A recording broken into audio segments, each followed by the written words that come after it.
Okay, so let's get into this next topic, which is grounding and sleep, which is one of the biggest things I notice with grounding is that I get a lot better sleep, but specifically how grounding affects your cortisol levels and your circadian cortisol secretions. But before we get into the big part of this, let's touch a little bit on cortisol and why it's relevant to sleep. So cortisol is a hormone that's commonly associated with physical or psychological stress, inflammation in the body, sleep dysfunction. They call it the stress hormone, which is something I'm sure you're all pretty familiar with, so no news there. So if cortisol levels are chronically elevated and thus more inflammation in the body, because if cortisol is up, then there's stress, right? Or at least that's how your body perceives it. You can not only end up with a disrupted circadian rhythm, which means your body isn't able to shut down and rest when it needs to. Not only that, but you've got all this excessive inflammation in the body, which is something we talk about a lot as it relates to grounding. So you end up with adverse conditions like cardiovascular disease, hypertension, decreased immune response, autoimmune diseases, mood, psychological disturbances, neurodegenerative diseases, disrupted glucose regulations, diabetes, and like we said to begin with, sleep disorders. So if you have chronically elevated cortisol, neurologically you're going to be living in a state of fight or flight. And this ties into my last video, I was talking about the autonomic nervous system. So this fight or flight is a part of your sympathetic nervous system. In the past we talked about heart rate variability and vagal tone, which when your autonomic nervous system isn't balanced with more activity favoring that sympathetic nervous system, you're going to be operating in a state of fight or flight. And your body responds to this by releasing cortisol, decreasing heart rate variability and vagal tone, pro-inflammatory, pro-oxidative molecules. The hypothalamic pituitary adrenal axis, and cortisol is a big part of this because the HPA axis plays a significant role in your body's response to stress and the production of stress hormone. So that, along with the activity of the sympathetic nervous system, these are important objective markers for stress reactions. All right, so sleep, we need it. It doesn't matter what else you're doing for your health. If this isn't on point, then none of that other stuff matters. So this is an arousal hormone that's produced in your adrenal cortex.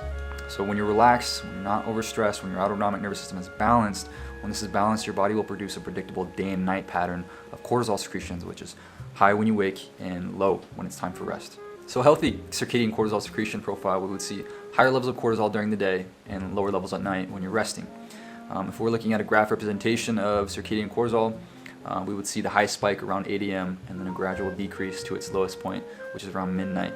Abnormal circadian rhythms are associated with how much cortisol your body is releasing throughout the day. And if this isn't regulated, you won't be sleeping very well. And this is linked to many diseases. I would train with a lot of people that had all the fancy stuff. The foam rollers, the massage balls of all shapes and sizes. They got the ultrasound, they got the contrast therapy done, they got the regular massage, chiropractic work. They got pampered, but they were still sleeping like shit. And so it didn't matter. They still ended up performing poorly. They still ended up getting injured. Because if you're not sleeping right, none of that fancy shit, it's not going to do you any good. You're not going to be recovering like you should. We want to do all the fancy stuff, but we can't even get the simple things right, like sleep and eating and grounding. And if that's you, good luck. So what happens when your body is stressed? Well, it responds by switching on that sympathetic nervous system response, releasing inflammatory and anti-inflammatory hormones, free radicals and antioxidants, glucocorticoids like adrenocorticotropic hormone, cortisol. These produce an anti-inflammatory effect mostly by counteracting the production and release of those inflammatory messengers like cytokines and catecholamine, free radicals, heat shock proteins. This response again is completely natural, beneficial, acutely but not chronically. The longer these things stick around, the more damage they do. We talked a lot about the chronic persistence of inflammation as it relates to inflammatory disease, which is most of them. So with sleep particularly, people with really bad insomnia have evening and nocturnal cortisol levels that are significantly higher. And we know that exposure to those 50 to 60 hertz electromagnetic fields can negatively impact your vagal tone, your heart rate variability, and ultimately how much stress your body is going through. So naturally this is going to affect your sleep. All the electrical wiring in your homes, the electrical devices, they create these electric fields.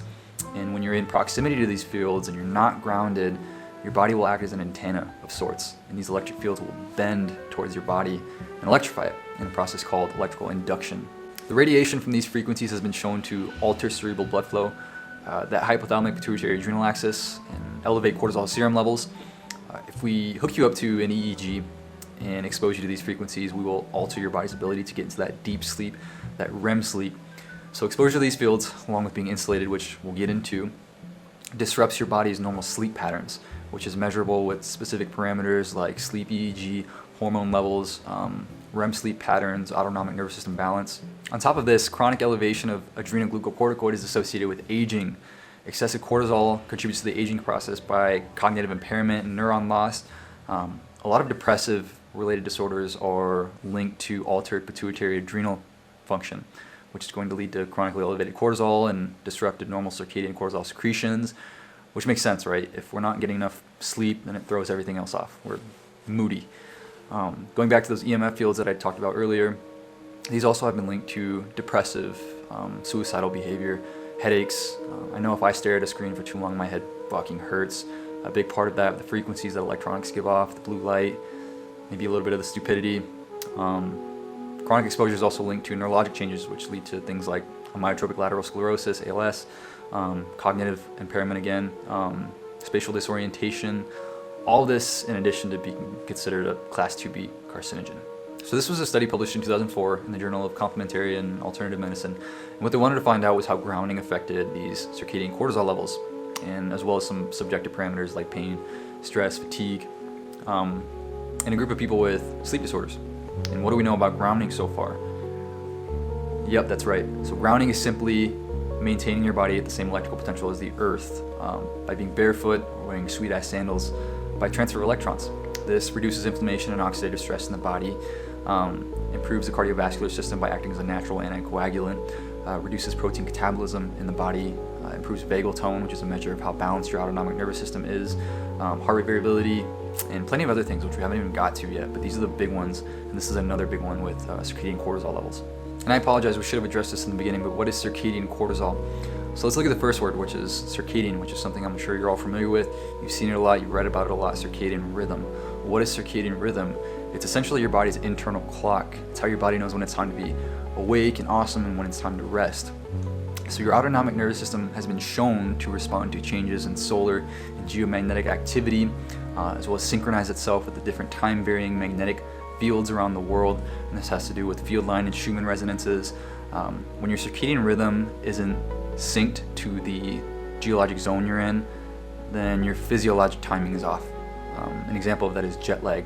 Your body isn't synced to the geomagnetic zone you're in. So we can put two and two together and say that circadian cortisol is the biologic timing in which your body releases cortisol throughout the day. And when you're insulated, it's kind of like experiencing jet lag without actually going anywhere. So when you ground yourself, you are syncing the electrical potential of your body, the frequency of your body with that of the ground and the geomagnetic zone you're in. So you think of it as calibrating your circadian rhythm. So these people were grounded during sleep with a conductive mattress pad for 6 weeks. So in terms of induced body voltage, what did this do? This instantaneously, like we've talked about before, dropped that induced body voltage. And what happens when we drop that induced body voltage? Vagal tone goes up, heart rate variability goes up, the body can relax. And what they found after 6 weeks when looking at the circadian cortisol graphs for these individuals is that cortisol levels normalize, particularly during the hours when cortisol levels experience a significant shift, which is around midnight and 8 a.m., with an average drop in nighttime cortisol levels around 50% and an average increase of 30% in waking alert cortisol levels. Some subjective measurements that were improved should also be noted. It took less time to fall asleep. They woke up fewer times during the night. Improvements in fatigue and pain. Improvements in gastrointestinal disorders and problems associated with premenstrual syndrome. Not as emotionally stressed, less irritable and anxious. And it didn't come on slowly either. It happened really quick within the first few nights of sleeping grounded. So you're falling asleep quicker, you're getting better sleep, you're not as fatigued. Your circadian cortisol profile is healthy and synchronized from sleeping grounded. What else do you need to know? And this is completely natural to the human body to be sleeping grounded, connected to the earth. In the grand scheme of our evolution, we've only started insulating ourselves not too long ago. And we keep getting sicker. We keep developing these disorders and diseases and sleep disorders. Now, if I've done my job in convincing you of grounding, you'd ask, how do you sleep grounded? And no, you don't have to sleep outside, which is a question I get a lot. And I love answering it. So grounding is an electrical process, so it involves the movement of electrons. So how do we get the Earth's electrons to you? Well, getting a sheet is one way, which is what I do. This sheet connects to the grounding terminal of your wall outlet. So you take it out of the bag, you plug it in, it's easy as that. And grounding is easy. It's getting past your little excuses as to why you don't have time to do it. Go ground, get better sleep, be healthy, stop making excuses. And I want to share something completely anecdotal here, and it's been mentioned to me a few times, which is nice because I thought it was just me. But when I ground leading up to sleep, during sleep, I have some crazy ass dreams, really vivid dreams. Whereas when I wasn't, I was hardly ever dreaming. And I don't know if this is because I'm getting into a deeper sleep, hitting that REM sleep longer, more frequently. I don't know, but I do know that I'm dreaming more now, and I wake up feeling more rested. And from going into all the literature, that grounding does help you sleep better.